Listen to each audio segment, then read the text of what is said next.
Yeah, that's perfect. I don't know if you can actually see the slides very well. I cannot, but I hope this will be a little bit better moving forward. Thank you all for coming. Today I'm going to be talking about what is even innovative about hardware wallets and why do we even exist as an industry. Before I even begin with the history, I want to ask you, do you know what is self-custody? If yes, raise your hand. Okay, that's great. Most of you actually know. Which one of you practice self-custody? One more. That is excellent. At most of the conferences I go to, it's like third, fourth of the room actually practicing self-custody. So maybe you will know a lot of the things I'll be already talking about, but maybe not, and I'll bring you something new. Beginning with the history, if you know what self-custody is, you probably already know what is a private and public key. But private key is the key to all of your funds. Essentially, if you have that key, if you own it, you can sign transaction on the blockchain, which is decentralized, and therefore, you are the only person that can sign the transaction with that key. Associated with it, you have a public key. That's your address. That's the thing that you can send to anyone.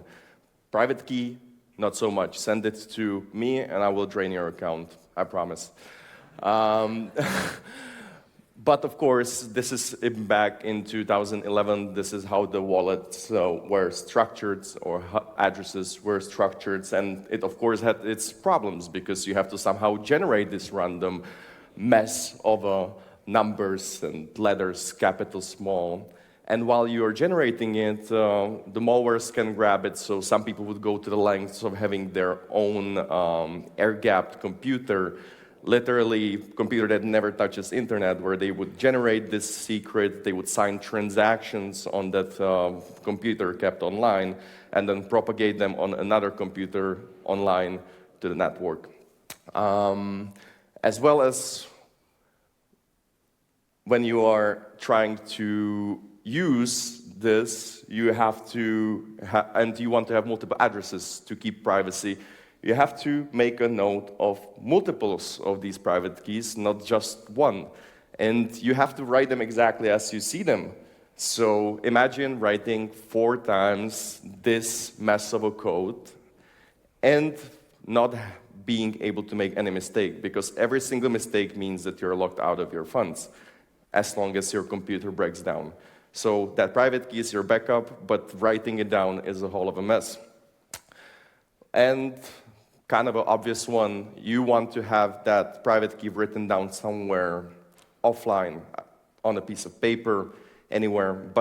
And if you want to have more of them, you have multiple pieces of paper. So it's very easy to lose. It can catch on fire if there is any fire in your home. Water can damage it, and someone can steal it. So back in the days, managing Bitcoin was actually very difficult. And there has been some innovations that made it at least a little bit more convenient. So in 2012, there was this device created, Piper. And what it was actually was encryption device and a printer at the same time. So it would generate the key, it would print that key, and you would then be able to use it. Still inconveniently, still you have to use that either in a difficult way on an air-gapped computer setup, or online and risk that someone will get that private key and steal it away from you. But still, in terms of convenience, this is an upgrade to the previous solution, and it's kind of a predecessor to how hardware wallets are, what hardware wallets are. In 2013 and 2014, Satoshi Labs, the parent company of Trezor, has developed these 2 important Bitcoin improvement proposals. So Bit39, most of you already practice self-custody. So most of you already know what these words mean. Those are the 12, 24 words, or 20 words, depending on what kind of a standard you're using.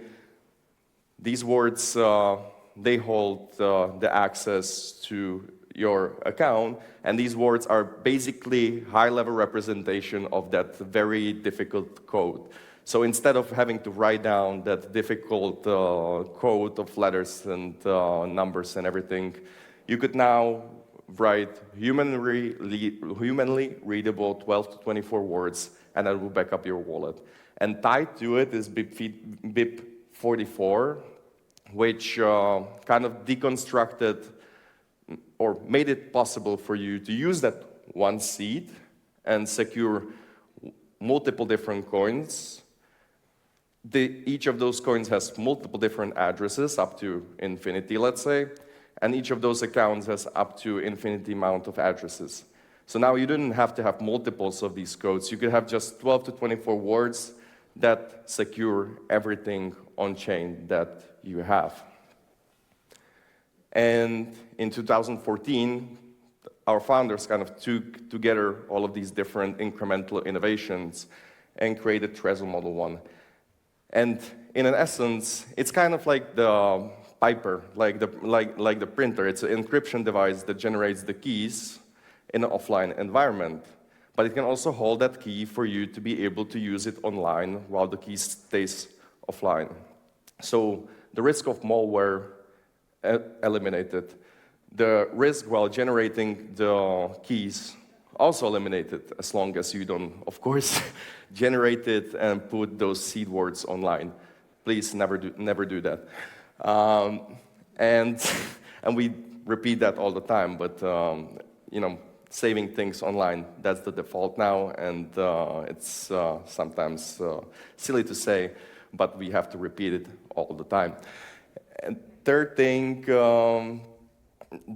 that one device was kind of everything coming together, making it possible for you to interact with the on-chain securely. But still, the one key issue stays, and it, to some certain extent, there are ways, but stays until today. You still have to keep those 12 to 24 words secure, because if someone gets a hold of it, they're not getting a hold of just one of your addresses. They're getting a hold of everything. And so, moving forward, we have been tackling this along the way, and we have introduced some, let's say, innovations and products to help people practice self-custody securely.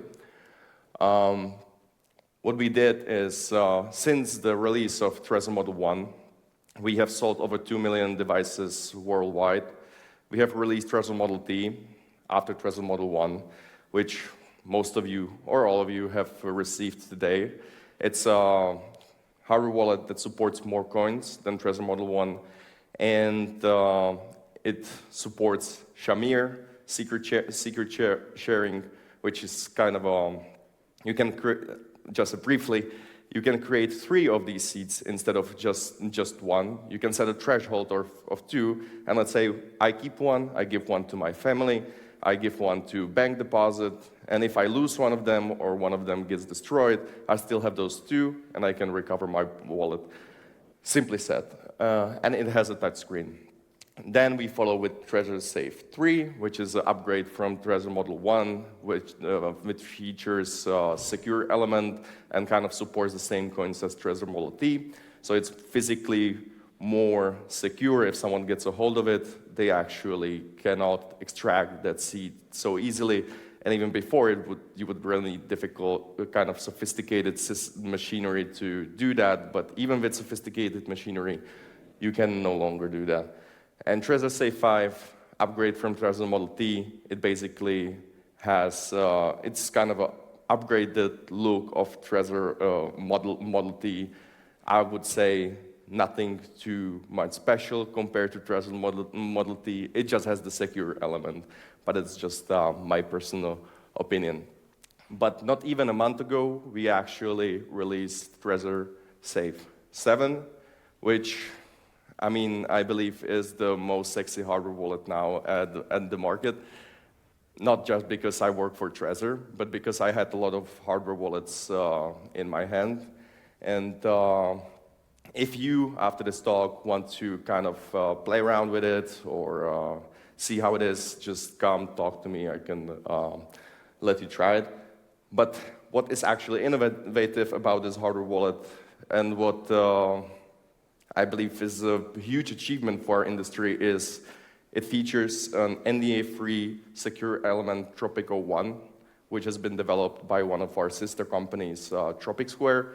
So this is the first of a kind secure element without an NDA implemented into a product. And because of that, we introduced a secured, like a dual secure element architecture. In case someone actually finds the vulnerability, they can report it to us, or they can report it to public. We are, of course, pushed or they are pushed to improve their architecture to mitigate it. But in case that that risk, or it gets broken in some way, we still have one more secure element which has been time-tested and which will sustain the physical attack. Second thing, it features Bluetooth, and which makes it possible to use it with your mobile phone, on Apple, on Android, thing that a lot of our users have been asking for a long time, especially with iPhone. And it has wireless charging. So just like your iPhone, you can just put it on the wireless charger, it will charge, and the battery that we used withstands a lot of charging cycles, more than regular batteries, and kind of has a longer life than usual batteries. We also made our own proprietary software to manage your cryptocurrencies, both on mobile as well as desktop, because we wanted to test and find out what are the issues that people have and make the product as user-friendly as possible. Because in self-custody, if you don't understand what you're doing, or if you somehow make a mistake, you will lose your money, and and we as a company cannot really do anything for you. That's why we wanted to make it as user-friendly as possible for everyday users to adopt self-custody. And moving on, seed storage solutions. Paper backups are at the risk of, if your house burns down, floods, breaks down, of taking a damage, and you can lose access to your coins. With the Trezor Keep Metal, you can actually stamp the seed into this capsule, and if there is a fire or any kind of a natural damage to your recovery seed, your paper can just burn down. This thing will stay untouched, and you will be able to recover your crypto. And last, but definitely not least, we released Trezor Expert, which helps people to onboard into self-custody. Not everybody wants to go and study about how cryptocurrencies work from the get-go, and not everybody has the capacity to even do it on their own. So we made a one-on-one session with our experts that help them understand the key concepts and generate the wallet in a way that they are much less likely to make that mistake and lose their precious funds while using our solution, instead of going into the direction of custodial solutions, which go kind of against our own core beliefs. But I think what's really important to mention is, why do we even do this? Why do we go into such a great lengths to make it possible for people to adopt self-custody? I mean, custodial solutions are not that bad, right? To a certain extent. And it ties back to what Bitcoin actually is. Because Bitcoin is an asset running on a decentralized network. It's permissionless, and it has a limited supply. So it's supposed to guard you against inflation, and it's supposed to guard you against misuse of centralized power against the individual. And we are here to empower individual, because with Bitcoin and with self-custody, because with self-custody, let's imagine a scenario where your government turns authoritarian. And that has happened in Africa. I have witnessed it, talked to people that experienced it. And you, as a person, want to stay in Africa and you want to fight the regime. If you try to fight the regime with money in your bank account or crypto in your custodial, let's say, solution, then the government can just go to that institution and say, hey, log his funds. And from that point on, how do you fight? Without money, you cannot fight in this age. And how do you receive funds if you don't have a bank account? You don't receive funds. With self-custody, you are the only one in control of your keys, and so you are the only one who actually can sign transactions, who holds their keys. So with self-custody, you can actually avoid this. And now, moving forward, let's say war breaks down and you're like, okay, no, I'm done with this. I'm leaving. And you can, if you want to have a safe haven asset, you can have a gold or you can have a Bitcoin, which is volatile so far, so it's hard to consider it in terms of volatility as a safe haven asset. But in the features that it has, you want to, and I'm going to push it into extreme, you want to move billions of euros across the border because you want to run out of that country. With the gold, you need a full truck of gold, and it will most likely get confiscated on the borders, unless you, of course, bribe the border officials, but who knows if that's going to work out. With self-custody, it's those 12 to 24 words that secure your crypto. And so you can have that metal thing, you can have it on a piece of paper. Hell, if you really trust your mind, you can even, and I don't really recommend it, you can remember those 12 words, you can cross the border, and there's literally no chance anybody will take that money away from you. And last but not least, custodial solutions, or in specific, if you're holding money on an exchange, I'm not saying that exchanges are inherently super insecure. What I'm saying is they are honeypots for hackers, and because of the way how blockchains work. If you hold money on the exchange, and there is a lot of people holding Bitcoin on the exchange, it pays off for the hacker to go around the security, to go around the security, to get a hold of that Bitcoin, send it out, and once it's sent out, there is nothing you can do. You can catch the person if he still has access to those funds. Maybe you have a bit of a luck and you can recover it, but there is nothing really you can do once it's sent out of that exchange, really. And you better hope that that exchange had some reserves to cover for the potential of the hack, to compensate their users for the Bitcoin that has been stolen.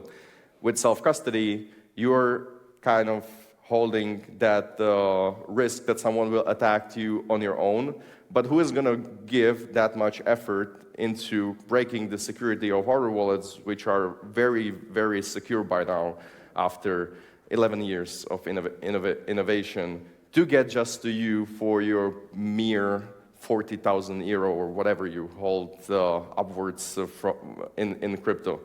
Of course, they can still attack you, let's say, physically and try to get it away from you, but you would have to be, and I don't want to touch on anyone, stupid enough to tell the world that you hold a substantial amount of crypto to even become the target in the first place.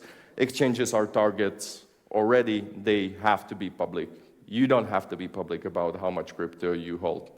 So I want to thank you for listening to this talk today, and I really hope you took something out of this, because our core mission is to empower individuals to practice self-custody, to be able to independently manage their crypto assets. And now that all of you have Trezor Mobility, I hope that if you don't practice it yet, your journey begins today. Thank you.